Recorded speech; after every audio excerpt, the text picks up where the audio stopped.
June মাসে আমি budget দিয়ে গেছি 7,97,000 কোটি টাকার বাজেট। আজকে বয়স্ক ভাতা, বিধবা ভাতা, প্রতিবন্ধী ভাতা সব বন্ধ।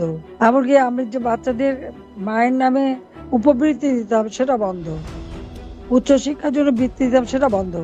সবকিছু বন্ধ করে দিয়ে আজকে কোথায় দেশটাকে নিয়ে যাচ্ছে।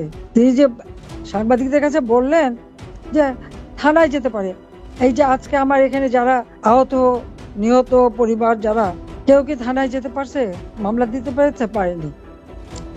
একমাত্র আওয়ামী লীগের বিরুদ্ধে মামলা হলে দেওয়া যাবে, কিন্তু আওয়ামী লীগের কেউ মারা গেলে সেটা মামলা করা যাবে না। এই নিয়মিততা সে তো সঠিক জবাবটাও দিতে না পেয়ে এড়িয়ে গেছে। কাজে আজকে যে অবস্থায় দেশকে নিয়ে গেছে, যে বাংলাদেশটা ছিল উন্নয়নের রোল মডেল, আজকে হচ্ছে বাংলাদেশটা জঙ্গিদের বাংলাদেশ।